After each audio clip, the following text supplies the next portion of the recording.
Hello friends, welcome to wise Gyan. आज हम लोग मोटर व्हीकल एक्ट 1988 के चैप्टर 5 के रिमेनिंग जो सेक्शंस बच गए हैं उसे डिस्कस करेंगे। प्रीवियस लेक्चर में हमने सेक्शन 66 से लेकर 78 तक डिस्कस किया था और आज हम लोग जो सेक्शन डिस्कस करेंगे 81 से डिस्कस करेंगे। जो 79 और 80 थे जो हमारे पॉइंट ऑफ व्यू से, एग्जाम पॉइंट ऑफ व्यू से इम्पोर्टेंट नहीं थे, तो हमने उसे डिस्कस नहीं किया। तो section 81 duration and renewal of permits, जो परमिट्स होते हैं उसकी वैलिडिटी कब तक होगी, कब रिन्यू करवाना है, ये सब चीज़ें यहाँ पर डिस्कस है। जो हमारा परमिट होता है other than temporary permit means जो टेम्पररी परमिट होता है उसको हम लोग आगे पढ़ेंगे, आगे के सेक्शंस में डिस्कस है। जो परमिट होते हैं, जो जनरल परमिट होते हैं वो वैलिड होते हैं पीरियड ऑफ 5 ईयर्स के लिए, ठीक है। 5 साल के लिए वैलिडिटी होता है। और जो हमारा परमिट है अगर हमें रिन्यू करवाना है, ओके, तो आपके जो एक्सपायर्ड जो डेट है, एक्सपायरी होने के जो डेट है उससे 15 दिन पहले ही आप एप्लीकेशन दे दें ताकि वो आपके जो परमिट है वो इशू हो जाएंगे। अगर आप ऐसा नहीं करते हैं, आप एक्सपायरी डेट से के बाद आप इशू करवाने जाते हैं, एप्लीकेशन देते हैं, तो आपको एक्स्ट्रा फाइन देना पड़ेगा उस केस में, ओके। जो नेक्स्ट है हमारा सबसेक्शन 4, अगर रीजनल ट्रांसपोर्ट अथॉरिटी जो स्टेट ट्रांसपोर्ट अथॉरिटी है वो रिजेक्ट भी कर सकती है आपकी जो एप्लीकेशन है। किस केस में? अगर आपका फाइनेंशियल कंडीशन अच्छा नहीं है, अब अगर आप जैसे कोई कर्ज लिए हुए हैं, आप उसे पे नहीं कर रहे हैं, ओके, ये सब चीज़ों को देखते हुए वो आपकी जो एप्लीकेशन है परमिट की वो रद्द कर सकती है।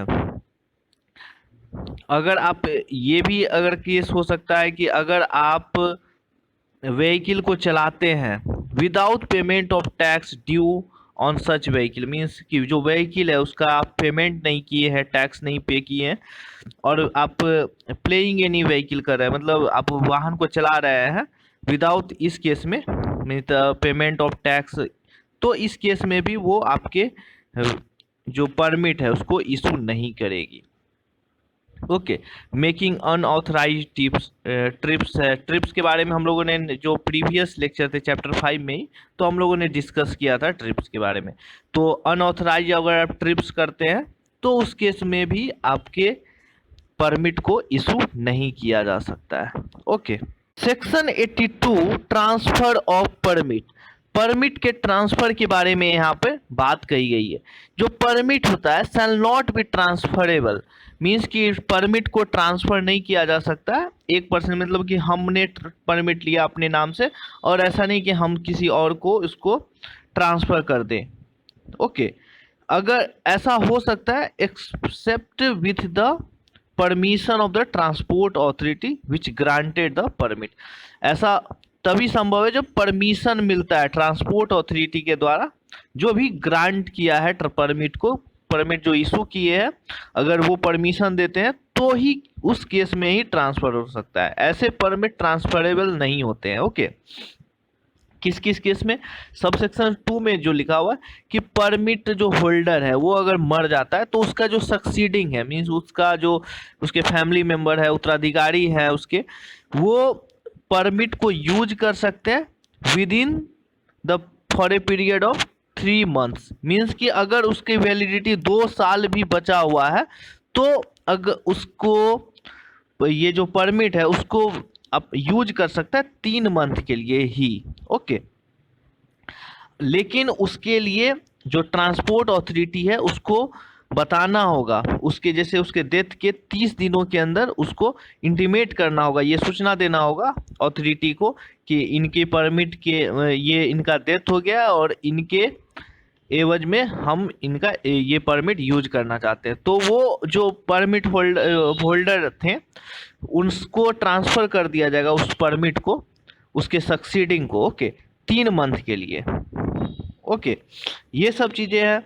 नेक्स्ट जो हमारा है सेक्शन 83 रिप्लेसमेंट ऑफ व्हीकल्स, अगर ऐसा होता है जो परमिट होल्डर है उसको रिप्लेस करना है अपने व्हीकल को, तो वो अपने व्हीकल को सेम नेचर से रिप्लेस कर सकता है, लेकिन अगर उसका परमिट है, उसका परमिट जो ग्रांटेड है वो तो दूसरे व्हीकल के लिए ग्रांटेड है, तो वो परमिशन के साथ जो अथॉरिटी है उनसे परमिशन लेने के बाद ओके वो परमिट का यूज कर सकते हैं वो सेम नेचर के व्हीकल के साथ।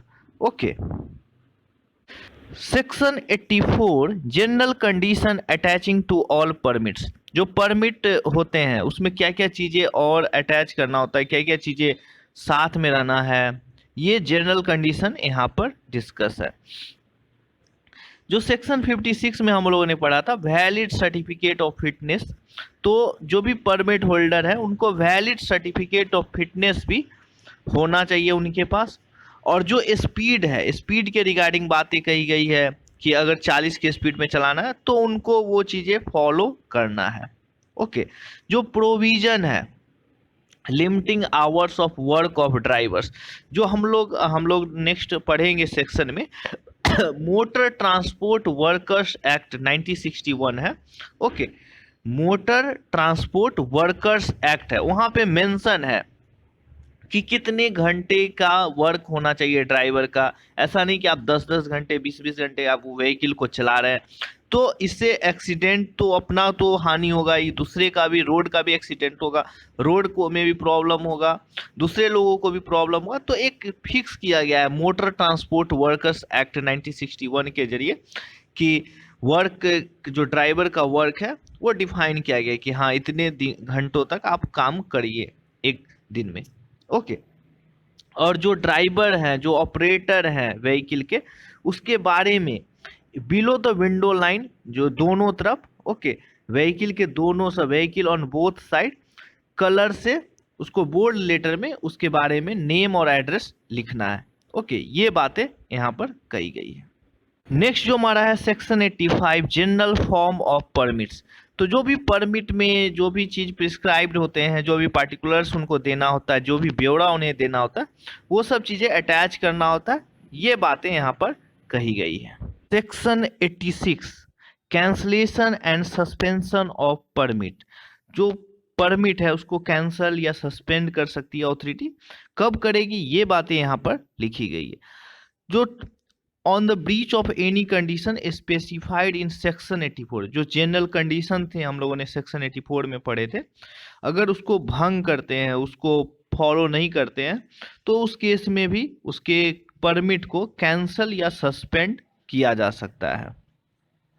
अगर होल्डर है परमिट का और वो परमिट होल्डर फ्रॉड या जो भी मिसप्रेजेंटेशन से उसको ऑब्टेन किया है, जो परमिट है उसको लिया है गलत इन्फॉर्मेशन देके और बाद में पता चलता है, तो इस केस में भी अथॉरिटी उसको सस्पेंड कर सकती है। ओके, अगर कोई होल्डर है, परमिट होल्डर है और citizenship of any foreign country, मतलब भारत का नहीं है, तो इस केस में भी उसके जो परमिट है उसको कैंसल या सस्पेंड कर सकती है। मीन्स कि अगर यहाँ का है और उसने फॉरेन का सिटीजनशिप ले लिया, तो इस केस में भी उसके परमिट को कैंसल किया जा सकता है। अगर ट्रांसपोर्ट अथॉरिटी जो सबसेक्शन 3 है सस्पेंड करती है, सस्पेंड या कैंसल करने की जो बात है वो कैंसल करना है या जो भी, तो उसके जो चीज़ें हैं, जो भी कैंसलेशन की बातें हैं, उसको राइटिंग में और रीजन के साथ कैंसल करेगी। ऐसे नहीं कि वो कैंसल कर देगी विदाउट रीजन, आपको एक राइटिंग में एक रीजन रहेगा और ऑर्डर निकलेगा कि हाँ आपके परमिट को कैंसल किया जा रहा है, क्या क्यों किया जा रहा है, क्या कारण है, वो सब चीज़ आपके राइटिंग में लिखा रहेगा, उस ऑर्डर में लिखा रहेगा।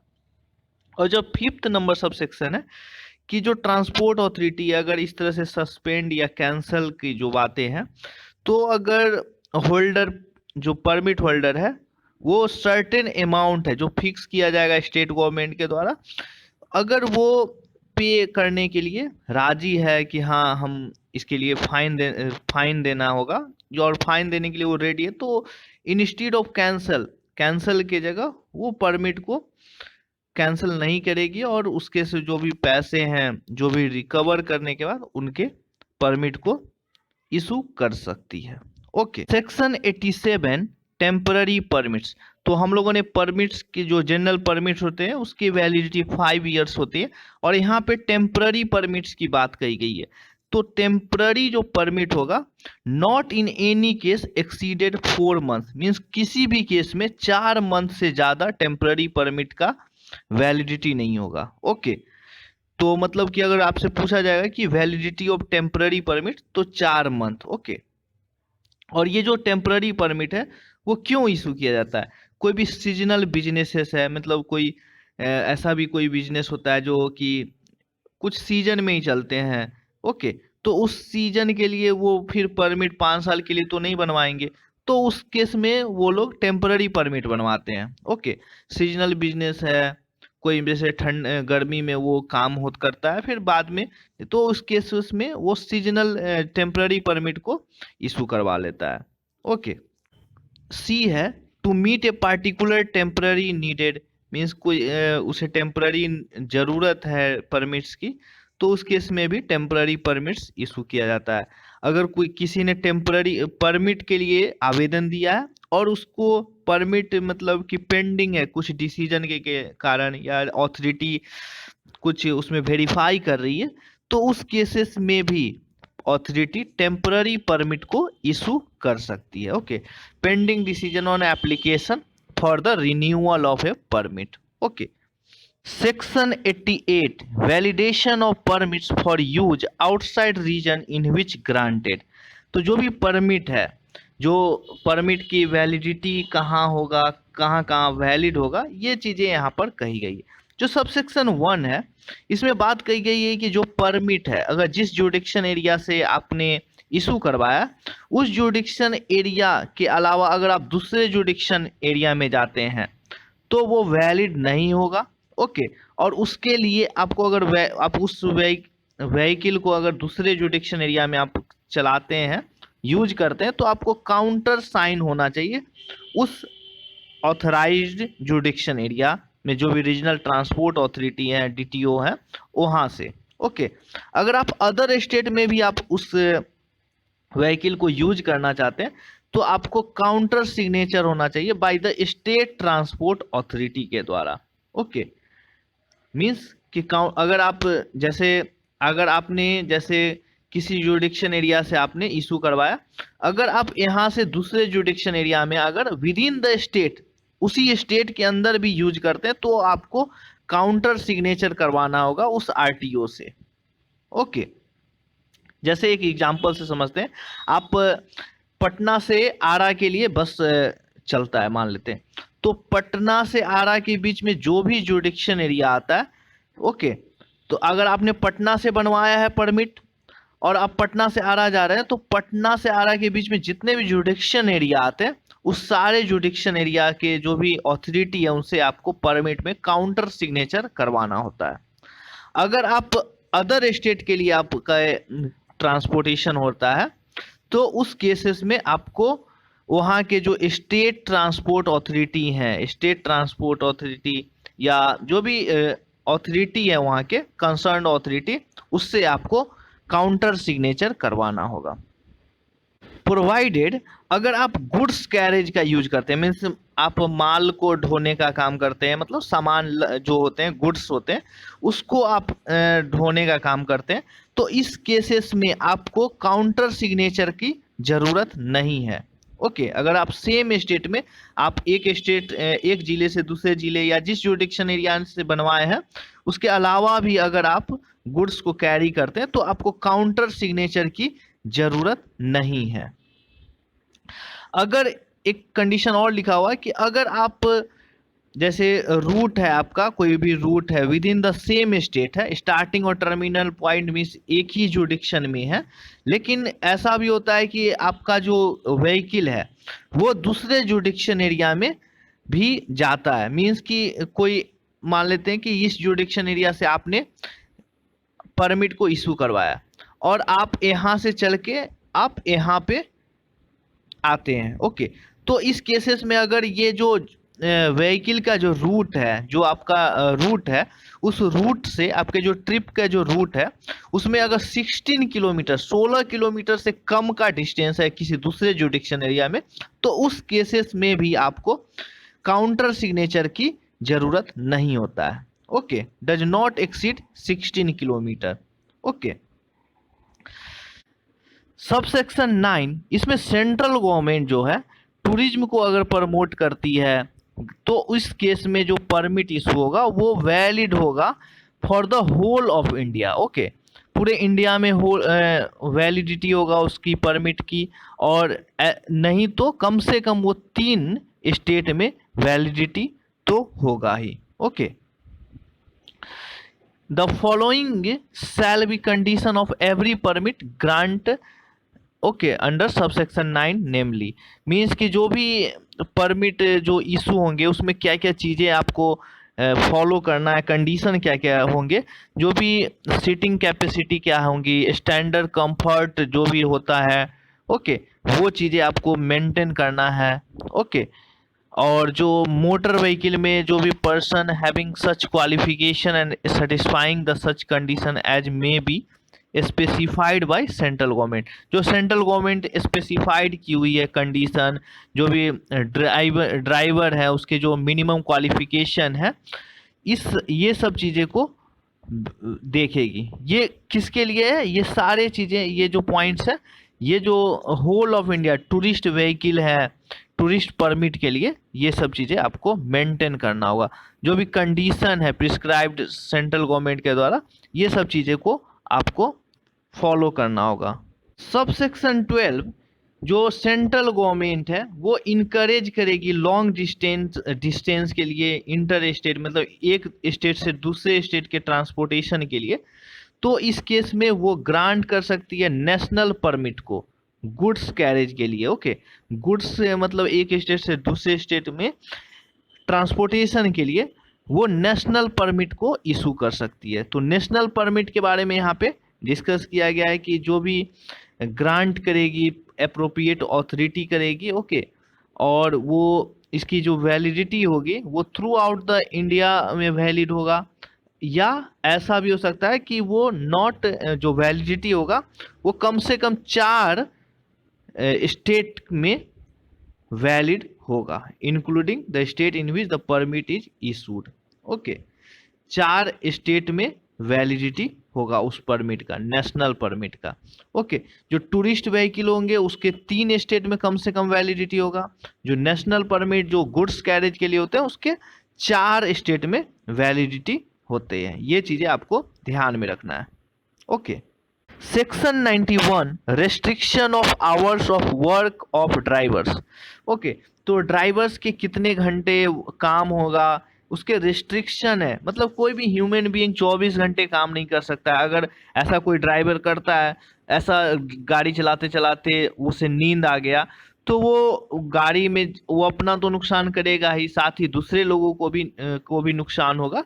तो इसलिए एक रिस्ट्रिक्शन आवर्स है ड्राइवर्स के लिए। वो चीज़ें मेंशन है कहाँ पे? मोटर ट्रांसपोर्ट वर्कर्स एक्ट में ये चीज़ें मेंशन है कि आप कितने देर तक आप व्हीकल्स को चला सकते हैं, ये चीज़ें वहाँ पे मेंशन। तो आपको ध्यान में रखना है मोटर ट्रांसपोर्ट वर्कर्स एक्ट 1961, यहाँ पे रेस्ट्रिक्शन है ड्राइवर्स के जो वर्क करने के, कितने घंटे वर्क करेंगे, रेस्ट्रिक्शन कितने घंटे के बाद वो वर्क नहीं करना है उनको ड्राइविंग का, ये चीज़ें वहाँ पे मेंशन है। ओके, सेक्शन 93, एजेंट और कन्वेशर टू ऑब्टेन लाइसेंस। तो ये जो लाइसेंस है एजेंट के बारे में यहाँ पर बात कही गई।